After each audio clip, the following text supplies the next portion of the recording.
기도하시겠습니다. 하나님 감사합니다. 저희를 사랑하시고 보호하시고 이렇게 다시 한번 하나님 앞에 나와서 예배할 수 있도록 하시면 감사합니다. 정말 저희가 세상에서 지치고 병들고 아프고 상한 마음 가지고 하나님 앞에 왔습니다. 이 시간 하나님의 말씀을 통하여 님의 새로운 생명을 맛보고 돌아가는 시간이 되게 하여 주시옵소서. 가장 부족한 자가 정말 하나님의 말씀을 들고 섰습니다. 오직 성령께서 역사하여 주시사 살아있는 하나님의 말씀이 전파되게 하여 주시고 이 말씀을 통하여 하나님의 자녀가 누구인지를 다시 한번 깨닫는 시간이 되게 하여 주시옵소서. 오직 성령께서 역사하여 주시옵소서. 모든 걸 맡기며 살아계신 예수님의 이름으로 기도했습니다. 아멘.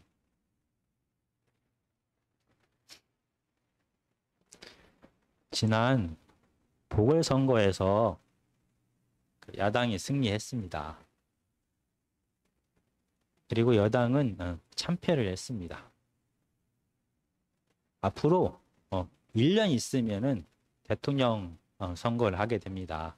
그래서 지금 야당과 여당은 앞으로 1년 후에 있을 대통령 선거를 준비할 각 당의 지도부를 선출하려고 합니다. 그래서 지금 신문과 방송에서 각 정치인들에 대하여 많이 언급을 합니다. 이렇게 각 당의 정치인들에 대하여 언론에서 언급하면서 반복적으로 사용하는 단어가 있습니다. 친박, 비박, 친문, 비문. 아마 이런 단어를 언론에서 자주 반복적으로 사용합니다. 여기서 박은 박근혜 전 대통령을 뜻합니다. 그리고 문은 현 대통령을 뜻합니다. 그렇다고 하면은 친박, 친문은 어떤 사람들이 친박과 친문입니까? 만약에 대통령과 같은 정당에 소속되어 있으면 그 사람은 대통령의 사람, 친박 또는 친문이 되는 것입니까? 아니면은 대통령이 선택하여서 행정부에서 총리나 장관으로 일을 했으면은 그 사람은 대통령의 사람, 친박 또는 친문이 되는 것입니까? 오늘 하나님의 말씀은 다시 침례를 베풀고 있는 요단강입니다. 이 하나님의 백성들은 이스라엘 백성들의 스스로를 나는 하나님의 백성이다, 하나님의 자녀다 라고 주장을 합니다. 근데 오늘 본문에서 드디어 누가 하나님의 아들인지가 드러납니다. 오늘 본문은 마태복음 3장 13절에서 17절까지입니다. 마태복음 3장 13절에서 17절까지 우리 다 같이 천천히 읽겠습니다. 이때 예수께서 갈릴리로부터 요단강에 이르러 요한에게 침례를 받으려 하시니 요한이 말려 이르되 내가 당신에게서 침례를 받아야 할 터인데 당신이 내게로 오시나이까? 예수께서 대답하여 이르시되 이제 허락하라. 우리가 이와 같이 하여 모든 의를 이루는 것이 합당하니라 하시니 이에 요한이 허락하는지라. 예수께서 침례를 받으시고 곧 물에서 올라오실새 하늘이 열리고 하나님의 성령이 비둘기 같이 내려 자기 위에 임하심을 보시더니 하늘로부터 소리가 있어 말씀하시되 이는 내 사랑하는 아들이요 내 기뻐하는 자라 하시니라. 아멘. 지금 이 본문의 배경이 되는 당시에는 거의 600년이 넘게 이스라엘 백성들은 식민지 상태로 지금 지내고 있습니다. 기원전 586년, 587년에 바벨로니아에 의하여 이스라엘은 망하게 됩니다. 그 후로 지금 600년이 훨씬 지났습니다. 구약에서는 분명히 하나님의 때에 하나님께서 이스라엘을 회복시키겠다라고 약속하셨습니다. 그리고 600여 년이 지난 다음에 예수 그리스도의 탄생으로 드디어 하나님의 그 약속이 구원의 약속이 시작되었습니다. 그리고 하나님께서 약속하신 것처럼 예수님께서 그 사역을 시작하기 전에 왕 대신 예수님께서 오시기 전에 종을 보내겠다. 엘리야를 보내서 예수님이 올 그 길을 예비하시겠다라고 약속하셨습니다. 그리고 그 약속처럼 엘리야가 먼저 왔습니다. 그 엘리야가 바로 오늘 본문에 나오는 침례 요한입니다. 침례 요한은 광야에서 이제 곧 하나님의 나라가 임할 것이다. 그러므로 우리는 회개하면서 하나님의 임하심을, 하나님의 통치를 준비해야 됩니다 라고 외쳤습니다. 오랜 세월 동안에 식민지 백성으로 살았던 이스라엘 백성들은 이 요한의 외침에 감격했습니다. 요한의 외침에 불같이 반응하기 시작했습니다. 그러면서 많은 사람들은 혹시 요한이 구약에서 예언된 그 하나님의 메시아가 아닐까라고 생각을 했습니다. 그러나 요한은 우리가 지난 설교에 들었던 것처럼 분명히 말합니다. 나는 하나님 나라를 열 메시아가 아닙니다. 나는 예수 그리스도 그 메시아를 받들 종조차도 될 수 없는 사람입니다 라고 자신을 드러냅니다. 그리고 나서 진짜 오실 왕 메시아가 누구인지를 설명을 합니다. 자기는 물로 이스라엘 백성들에게 침례를 준다라고 얘기합니다. 그러나 내 뒤에 오실 진짜 왕, 진짜 주인은 물이 아닌 불과 성령으로 침례를 줄 것이다 라고 얘기를 합니다. 하나님 나라가 임하기 전에 그 임함을 준비하기 위하여 깨끗하게 물로 준비를 하는 것입니다. 바로 이 요한의 침례는 바로 하나님 나라가 임하는 것을 준비한다라는 그런 의미가 있습니다. 그러나 예수님께서 주시는 불과 성령의 침례는 하나님 나라가 시작되었다라는 것을 뜻합니다. 그래서 내 뒤에 오실 메시아는 나와 달리 바로 하나님 나라를 시작하실 분이고 그분의 시작은 성령이 임함을 통하여 너희들은 당연히 알게 될 것이다. 하나님이 이 땅에 임하셔서 다스리기 시작했다는 것을 불과 성령이 이 땅에 임하는 것을 통하여 너희들은 보게 될 것이다 라고 침례 요한은 이렇게 얘기를 했습니다. 그리고 마침내 그 침례 요한이 말했던 그 주인 메시아 왕이 이 침례 요한이 침례를 주고 있는 요단강에 나타났습니다. 오늘 3장 13절은 예수님께서 요단강에 오셨다라고 얘기합니다. 갈릴리에서부터 요단강까지 오셨다라고 얘기합니다. 예수님이 사셨던 갈릴리 나사렛 동네하고 이 요단강까지의 직선 거리는 한 100km 정도 됩니다. 그런데 아마 당시 사람들이 다녔던 그 길로 측정을 하면은 한 130에서 140km 정도가 됩니다. 성인 남자가 한 4일에서 5일 정도 걸을 정도의 먼 거리입니다. 이 거리를 예수님께서 오셨습니다.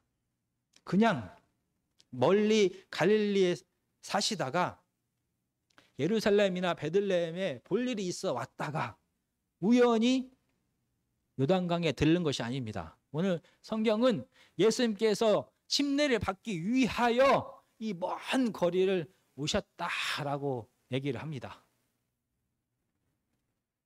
침례를 받기 위하여 예수님께서 오셨습니다. 요한은 이를 보고 말렸습니다. 그냥 안 됩니다. 형식적으로 한 번 말리는 것이 아닙니다. 이 3장 14절에 예수께서 말려라고 하는 말렸다라는 동사의 형태를 보면은 반복해서 말렸다라는 그런 뜻이 포함되어 있습니다. 이 요한은 주인 대신 왕 대신 예수님이 자기에게 침례 받는 것을 도저히 허락할 수가 없었습니다. 그래서 거듭해서 안 됩니다. 안 됩니다. 내가 어떻게 왕 대신 하나님 대신 예수님께 침례를 줄 수가 있습니까? 라고 말하며 거듭 말렸습니다. 요한이 이렇게 거듭해서 예수님의 침례를 말렸던 것은 예수님이 주인 되시기 때문입니다. 어떻게 종된 자기가 주인 대신 왕 대신 예수님 앞에 침례를 베풀 수가 있는 것입니까? 그리고 자기는 분명히 종입니다. 메시아의 사역을 준비하는 자입니다. 그런데 진짜 메시아가 오셨습니다. 그렇다고 하면 이제 자기의 사역은 끝나는 것입니다. 그리고 예수님의 사역, 바로 불과 성령으로 침례주는 사역이 남아 있습니다. 요한은 말합니다. 내가 예수님께 불과 성령의 침례를 받아야 됩니다. 그렇기 때문에 예수님이 나에게 침례 받는 것을 나는 도저히 허락할 수가 없습니다 라고 말했습니다. 그리고 두 번째, 요한이 이렇게 반복적으로 강하게 예수님의 침례 받는 것을 거부했던 이유는, 침례는 누가 받냐면 죄인이 받는 것입니다. 하나님 나라가 하나님이 임하시는데, 거룩하신 하나님이 임하시는데 사람이 최소한 자기 자신을 깨끗하게, 자기의 죄를 깨끗하게 해야만 했습니다. 그래서 죄인이 침례를 받는 것입니다. 근데 하나님이신 그분, 죄가 없는 그분이 침례를 받는다라고 얘기를 합니다. 도저히 있을 수가 없는 일입니다. 그래서 요한은 강하게 반복적으로 계속해서 예수님을 말렸습니다. 예수님, 저한테 침례를 받으면 안 됩니다 라고. 그러나 예수님은 이 요한의 반복적인 말림에도 불구하고 단호하게 말씀하십니다. 아닙니다. 내가 요한 당신에게 침례를 받는 것이 바로 하나님의 의를 이루는 것입니다 라고 예수님은 이렇게 얘기를 합니다. 우리가 마태복음에서 의가 무엇인지에 대하여 설교에서 들었습니다. 예수님의 육신의 아버지 요셉에 대하여 얘기할 때 요셉은 의로운 사람이다 라고 얘기를 했습니다. 의로운 사람은 구약의 율법을 철저하게 지키는 사람입니다. 의로운 사람은 율법에 충성된 사람이 의로운 사람입니다. 의로운 사람은 하나님의 뜻이 무엇인지를 알고 그 뜻에 온전히 순종하는 자가 의로운 사람입니다. 바로 의는 이렇게 하나님의 뜻에 온전히 순종하는 것을 의라 이렇게 얘기를 합니다. 그러면서 예수님은 분명히 얘기를 합니다. 내가 당신에게 침례를 받는 것이 바로 하나님의 뜻입니다 라고 얘기를 합니다. 그리고 이 하나님이 요한을 이 땅에 보내신 뜻이 있습니다. 하나님이 예수님을 이 땅에 보내신 뜻이 있습니다. 요한으로 하여금 메시아의 구원의 사역을 준비하게 하셨습니다. 바로 예수님이 요한에게 침례를 받는 것이 이 구원의 사역을 준비하는 것이다 라는 것입니다. 그리고 예수님이 요한에게 침례를 받는 것이 바로 이 구원의 사역을 시작하는 것이다 라고 얘기를 하는 것입니다. 어떻게 예수님께서 침례를 받는 것이 요한의 구원의 사역을 마무리하는 것이고, 어떻게 예수님께서 침례를 받는 것이 예수님의 구원의 사역을 시작하는 것입니까? 우리가 마태복음 1장 21절을 보시겠습니다. 아들을 낳으리니 이름을 예수라 하라. 이는 그가 자기 백성을 그들의 죄에서 구원할 자이심이라 하니라. 예수님께서 이 땅에 사람으로 오시는 목적이 있습니다. 예수님의 사명이 있습니다. 예수님의 사명은 자기 백성을 그들의 죄에서 구원하기 위하여 이 땅에 오셨습니다. 여기서 자기 백성은 누구입니까? 이 마태복음은 처음부터 계속해서 예수님이 유대인의 왕이다, 예수님이 유대인 이스라엘의 대표다라는 얘기를 반복해서 계속합니다. 그러면서 예수님의 개인의 어떤 사건, 헤롯 왕이 베들레헴에 있는 사람을, 많은 아이를 죽였던 사건, 예수님이 헤롯을 피하여 애굽으로 도망갔던 사건, 애굽에서 다시 한번 이스라엘로 돌아왔던 예수님의 개인의 사건을 이스라엘 전체의 과거의 사건과 비교하면서 계속 설명을 합니다. 왜냐하면 예수님은 이스라엘의 대표시고 이스라엘의 왕이기 때문입니다. 그래서 예수 그리스도는 유태인의 왕입니다. 유태인의 대표가 되는 것입니다. 그리고 마태복음은 족보에서부터 예수 그리스도의 나라에 속할 하나님 나라의 백성이 혈통에 따른 유대인뿐만이 아니라 이방인도 포함된다라고 이렇게 얘기를 합니다. 그렇다라고 하면 예수님께서 여기서 말씀하신 자기 백성을 구원한다라고 할 때 자기 백성은 이스라엘뿐만이 아니라 온 인류를 포함하는 것입니다. 그래서 예수 그리스도의 사명은 온 인류의 죄를 그들로부터 그 죄에서 구원하는 것입니다. 어떻게 예수 그리스도께서 이 모든 사람들의 죄를 구원했습니까? 예수님은 십자가에서 모든 사람들의 죄를 대신 다 짊어지고 그 죄값을 다 치르셨습니다. 그래서 모든 인류를 구원하셨습니다. 바로 이 구원의 사역이, 이 구원의 시작이 오늘 침례로부터 시작되는 것입니다. 왜냐하면 침례는 죄인이 침례를 받는 것입니다.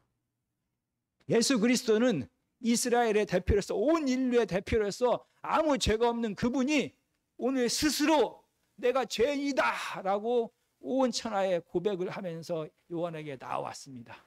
죄가 없어서 침례를 받을 필요가 없는 그분이 스스로 모든 죄를 다 담당하겠다라는 고백이 바로 예수 그리스도의 침례입니다.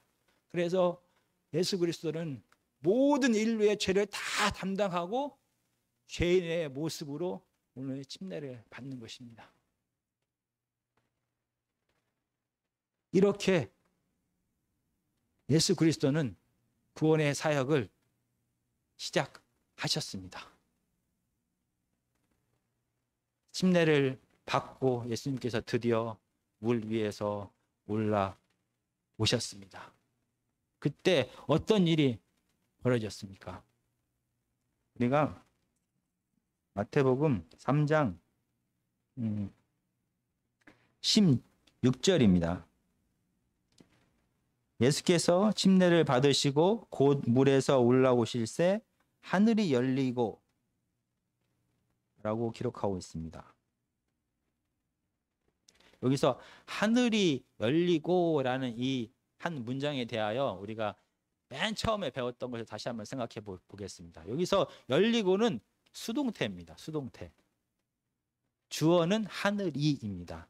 하늘이 자기가 스스로 하늘 문을 열었다라는 뜻이 아닙니다. 누군가가 하늘 문을 열어서 하늘은 열림을 받게 되었다라는 뜻입니다. 그래서 예수님이 내가 침례를 받으면서 구원의 사역을 시작하겠습니다 라는 고백과 함께 침례를 받고 물 위로 올라왔습니다. 그때 하나님께서 이 하늘 문을 여셨습니다. 왜 하나님께서는 예수님의 이 침례 후에 하늘 문을 여신 것입니까? 모든 이 땅의 죄를 다 담당하고 내가 침례를 받겠습니다, 내가 죄인이 되겠습니다 라는 구원의 사역을 시작하시자마자 하나님은 하늘 문을 열고 성령님을 보내셨습니다. 마태복음 3장 우리가 11장을 다시 보시겠습니다. 11절입니다. 3장 11절. 나는 너희로 회개하게 하기 위하여 물로 침례를 베풀거니와 내 뒤에 오시는 이는 나보다 능력이 많으시니 나는 그의 신을 들기도 감당하지 못하겠노라. 그는 성령과 불로 너희에게 침례를 베푸실 것이요. 요한의 침례 후에 예수 그리스도의 불과 성령의 침례가 임할 것이다 라고 요한은 얘기를 합니다. 바로 예수 그리스도께서 물 침례를 받으신 후에 이 3장 11절의 말씀처럼 바로 하늘에서 성령이 내려오셨습니다. 하나님의 나라가 시작되었다라는 것을 어떻게 알 수 있습니까? 라고 물었을 때 바로 불과 성령이 이 세상에 다시 임하게 될 때 하나님의 나라가 시작되었다는 것을 알 수 있다라고 얘기를 했습니다. 바로 예수 그리스도의 침례를 통하여 하늘문이 열리고 하늘에서 성령이 예수님 앞에 예수님께 임하게 되었습니다. 성령이 내려오셔서 이제 공식적으로 하나님의 나라가 시작되었다라는 것을 마태복음은 보여주고 있는 것입니다. 죄와 두려움과 고통이 가득한 이 세상, 죄가 다스리고 있는 이 세상, 이스라엘 백성이 그토록 원했던 회복이 예수 그리스도의 침례를 통하여 하늘에서 성령이 다시 내려오심을 통하여 임하기 시작했습니다. 하나님의 나라가 시작된 것입니다. 이 하늘에서 성령이 내려온 사건은 또 다른 의미를 가지고 있습니다. 우리가 창세기를 보시겠습니다. 창세기 1장 2절입니다. 창세기 1장 2절입니다. 땅이 혼돈하고 공허하며 흑암이 깊음 위에 있고 하나님의 영은 성령은 수면 위에 운행하시니라. 하나님의 영이 물 위에서 역사하고 계신다라고 얘기를 합니다. 바로 이게 지금 창조의 시작입니다. 온 세상이 어둠과 무질서와 두려움으로 가득했습니다. 하나님의 창조가 시작될 때 하나님의 영, 성령이 물 위에서 역사하기 시작하면서 하나님의 창조가 시작되었습니다. 마찬가지입니다. 하늘문이 열리고 하나님의 영이, 성령이 요단강 물 위에서 역사하기 시작하십니다. 마태복음은 예수 그리스도의 침례를 통하여서 성령이 다시 이 땅에 오심을 통하여 이 두려움과 죄악과 무질서와 죄악이 관영한 이 세상에 하나님께서 다시 새롭게 창조를 시작하실 것이다 라는 것을 보여주는 것입니다. 우리가 창세기에서 하나님의 창조가 시작되었습니다. 그리고 가장 중요한 일이 제 7번째 날에 벌어집니다. 아니 제 6일에 벌어집니다. 우리가 바로 창세기 2장 7절입니다. 여호와 하나님이 땅에 흙으로 사람을 지으시고 생기를 그 코에 불어 넣으시니 사람이 생명이 되니라.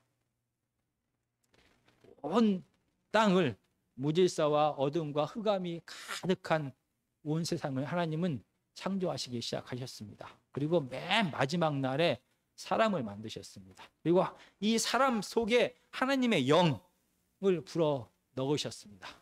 그래서 그로 하여금 하나님의 형상을 닮은 하나님의 아들 그로 하여금 온 세상을 다스리게 하셨습니다. 이 하나님께서 시작하신 이 창조의 사역을 마무리하기를 그 아들에게, 그 하나님의 영을 부어준 그 사람에게 맡기신 것입니다. 그런데 이 아담과 하와가 범죄함을 통하여 성령은 떠나갑니다. 창세기 6장 3절입니다. 여호와께서 이르시되 나의 영이 영원히 사람과 함께하지 아니하리니 이는 그들이 육신이 됨이라. 사람이 죄악이 너무나 관영했습니다. 사람의 마음속에 죄성이 가득했습니다. 더 이상 거룩하신 하나님의 영이 사람 안에서 살 수가 없었습니다. 그래서 하나님의 영이 떠나갔습니다.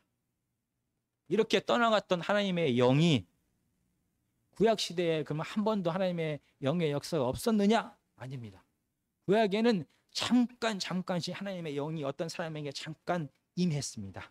그 위에 임하여 그에게 능력을 주어서 그에게 계시를 주어서 하나님의 뜻을 행하게 하고 하나님의 능력을 행하게 했습니다. 그러나 그 전에 아담과 하와처럼 하나님의 영이 사람 속에서 계속 머무는 사는 역사는 더 이상 없었습니다. 그러나 예수 그리스도의 십자가, 예수 그리스도께서 침례를 받으시고 올라오실 때 하늘에서 성령이 내려와서 창조의 사역을 시작하였습니다. 그리고 이 창조의 사역을 함께 하고 마무리해야 될 그 아들 대신 예수 그리스도 안에 성령이 머물기 시작했습니다. 마태복음 3장 16절에 자기 위에 임하심을 보더니 라고 기록하고 있습니다. 성령이 하늘에서 내려와서 예수 그리스도에게 임했다라고 얘기합니다. 근데 여기서 사용된 동사는 한 번 왔다가 갔다라는 뜻이 아니라 반복적으로 계속 머물렀다라는 그런 뜻을 포함하고 있습니다. 사람의 죄성이 가득하여서 거룩하신 하나님께서 사람과 함께 할 수 없었습니다. 그러나 예수 그리스도를 통하여 다시 성령이 임하시고 그 성령이 예수 그리스도 안에 계속 머물게 되었습니다. 죄가 없는 그분이 스스로 내가 이 세상에 있는 모든 사람들의 죄를 다 담당하겠습니다. 내가 이 구원의 사역을 시작하겠습니다. 내가 이 어둠과 무질서와 흑암과 고통이 가득한 이 세상에서 다시 하나님께서 하시기를 원했던 그 창조의 사역을 시작하겠습니다. 라고 고백하는 이 인간이 되신 예수님께 성령이 임하여 머물게 되었습니다. 그래서 그 사역을 감당하게 하신 것입니다. 이렇게 성령이 임한 것뿐만이 아니라 예수님께서 침례를 받고 요단강에서 물에 위로 올라오자 하늘에서 소리가 나기 시작했습니다. 17절입니다. 3장 17절에 하늘로부터 소리가 있어 말씀하시되 이는 내 사랑하는 아들이요 내 기뻐하는 자라 하시니라. 여기서 내 사랑하는 아들이요 라고 말씀하십니다. 이 말은 구약 성경에서 이 두 구절을 합한 것입니다. 구약 성경에서 시편 2편에 보면은 메시아 예수 그리스도 하나님의 메시아 다윗 왕의 혈통을 통하여 오실 메시아에 대하여 얘기할 때 너는 내 아들이다 라는 이렇게 표현을 합니다. 그리고 우리가 잘 알고 있는 창세기 22장 2절에 보면은 이삭에 대하여 이렇게 얘기합니다. 내 사랑하는 독자 이삭 이렇게 얘기합니다. 이 두 구절을 합해서 바로 오늘 내 사랑하는 아들이요 라고 표현을 하고 있습니다. 왜냐하면 예수 그리스도는 구약에서 예언된 바로 그 다윗 혈통의 메시아라는 것입니다. 그리고 그 예수 그리스도는 하나님께서 그토록 사랑하시는 독자 아들이라는 것입니다.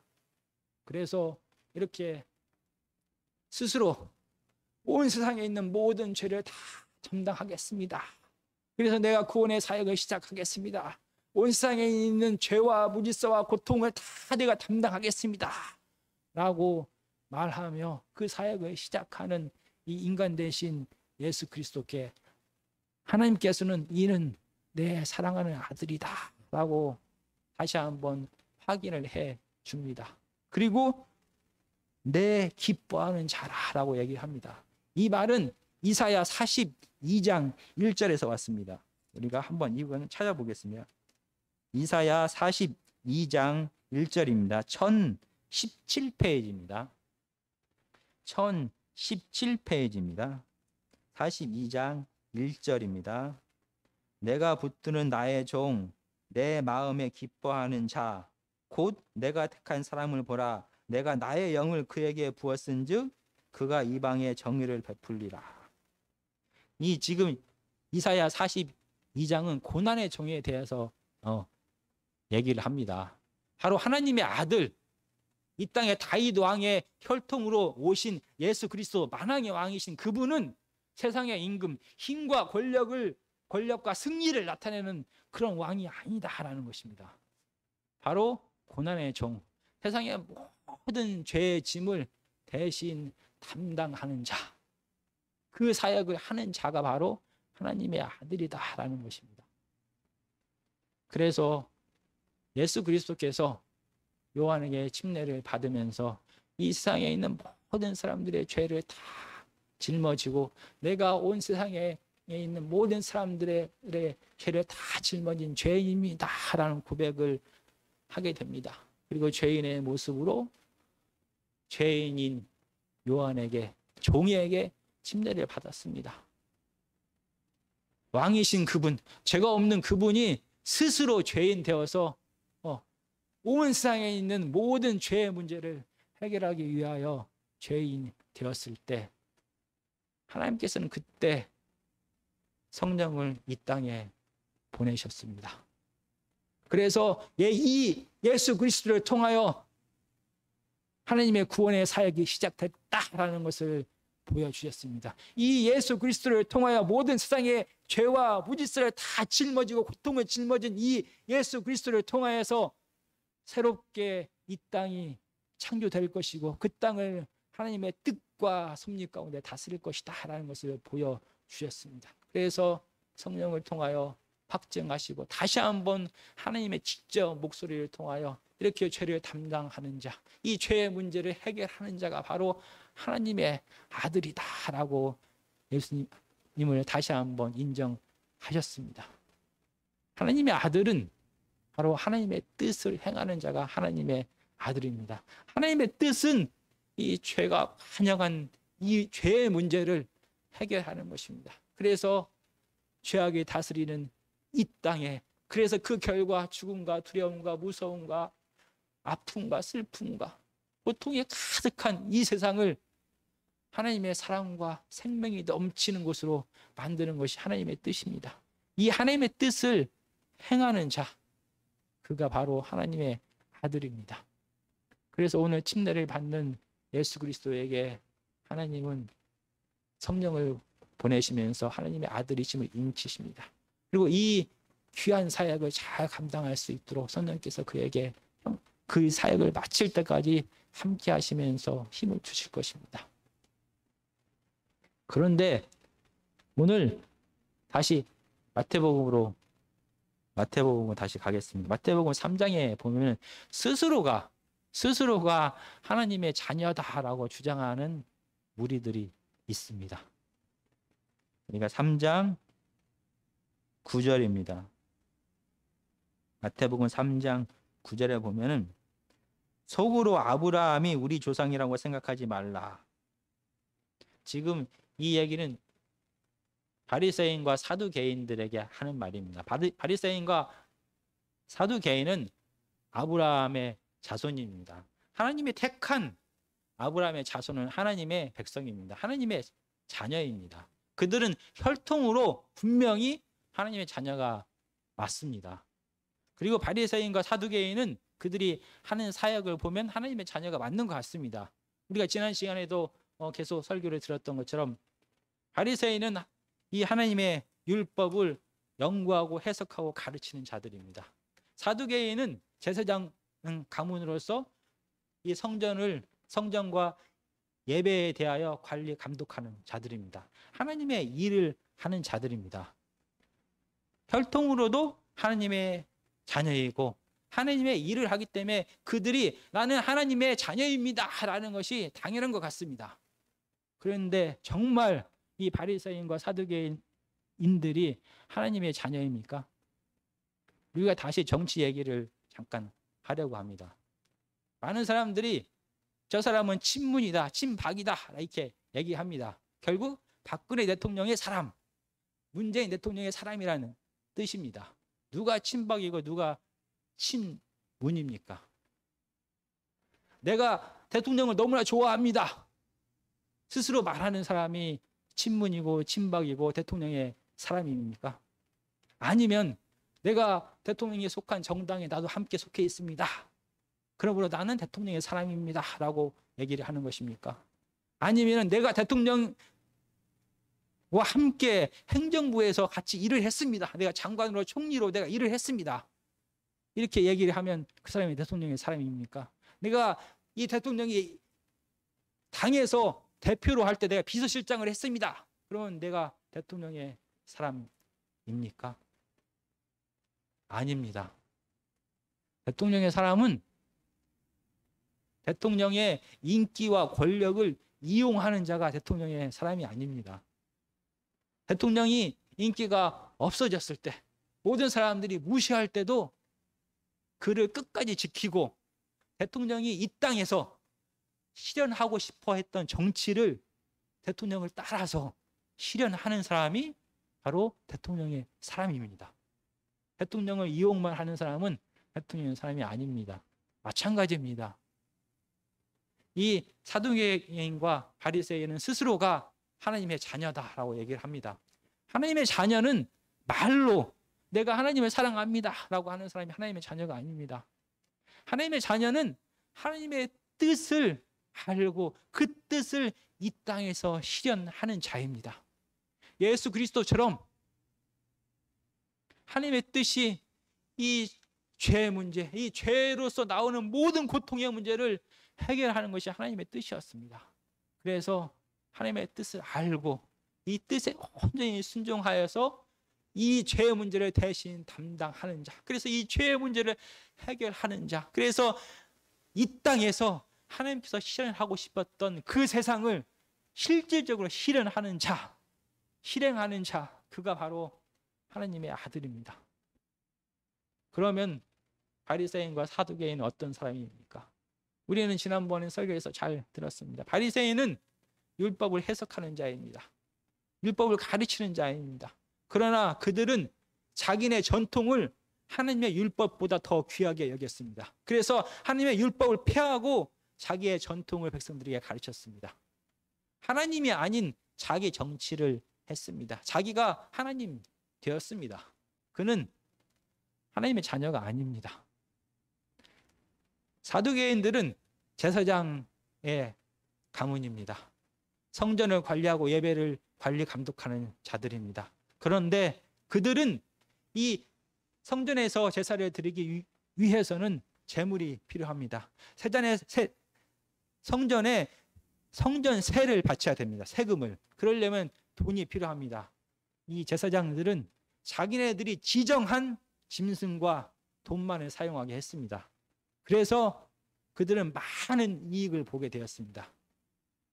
하나님께 예배 드림을 통하여 이스라엘 백성들이 하나님을 더 가까이 알게 하는 것이 그들 하나님의 종의 역할이었습니다. 그러나 그들은 스스로가 하나님 되어서 이 성전을 자기의 경제적인 이익을 얻는 소굴로 만들어 버렸습니다. 그들은 자기 정치를 한 것입니다. 그들은 자기의 이익을 위하여 하나님을 이용한 것입니다. 그들은 스스로가 하나님 되어 버렸습니다. 말로는 내가 하나님의 자녀입니다. 내가 혈통으로 하나님의 자녀입니다. 그가 하나님의 자녀가 아닙니다. 하나님의 자녀는 오늘 본문에 나오는 예수 그리스도처럼 이 세상의 죄를 다 담당하는 자입니다. 그래서 죄와 그 결과로서 나오는 모든 고통의 문제에 관심이 있는 자입니다. 그래서 예수 그리스도께서 아무런 죄가 없으심에도 불구하고 스스로 죄인 되어서 십자가의 죽으심을 통하여 하나님의 뜻을 이루었습니다. 그런 자가 바로 하나님의 아들입니다. 하나님의 뜻을 행하는 자, 하나님의 마음을 아는 자. 그래서 이 땅에 하나님의 뜻을 실현하는 자가 하나님의 자녀입니다. 우리는 하나님의 자녀입니다. 하나님은 우리를 하나님의 자녀로, 하나님의 백성으로 우리를 택하셨습니다. 우리는 잘 알고 있습니다. 우리 안에 있는 이 죄성이 내가 왕되고 내가 힘을 갖고 내가 권력을 갖고 내 가족만 잘 먹고 잘 살고 싶어하는 이 죄성이 우리 안에 가득하다는 걸 우리는 잘 알고 있습니다. 우리는 바리새인과 같고 우리는 사두개인과 같이 우리 자신을 위하여 살아가는 존재라는 걸 너무 잘 알고 있습니다. 그럼에도 불구하고 하나님은 우리를 하나님의 자녀로 택하셨습니다. 우리의 힘과 능력으로는 하나님의 자녀의 역할을 할 수가 없습니다. 세상 죄를 담당하는 것이 아니라 내 죄까지 다 그들에게 담당시키고 싶은 게 우리의 마음입니다. 내 아픔과 고통까지 그들이 다 대신 지게 하는 게 우리의 마음입니다. 그럼에도 불구하고 우리를 택하셨습니다. 우리가 하나님 앞에 우리의 연약함과 우리의 죄성을 고백하고 하나님, 내가 부족하지만 내가 연약하지만 내가 하나님의 아들의 역할을 하겠습니다. 내가 이 세상에 있는 죄의 문제를 내가 대신 담당하겠습니다. 이 아픔이 많고 고통이 많고 죄가 가득한 세상의 문제를 내 문제인 것처럼 내가 안고 울부짖고 기도하겠습니다. 내가 삶을 통하여 그들의 아픔과 고통을 나누겠습니다. 이렇게 고백하고 실현하는 자, 한 발짝을 내딛는 그런 자에게 하나님께서는 성령을 부어주십니다. 내 힘으로 할 수 없음을 잘 압니다. 하나님의 성령이 우리 안에 하게 임하실 것입니다. 충만하게 임하실 것입니다. 그래서 우리로 하여금 우리가 시작한, 우리 안에 있는 하나님께서 시작한 이 구원의 사역, 창조의 사역을 마무리하게 하실 것입니다. 그 하나님께서 우리와 늘 함께 계십니다. 우리가 하나님의 자녀라는 것을, 우리가 하나님의 아들이라는 것을 늘 잊지 않는 저와 여러분들이 되었으면 좋겠습니다. 바로 죄를 담당하는 자, 고통을 대신 지는 자, 그 자가 바로 하나님의 아들입니다.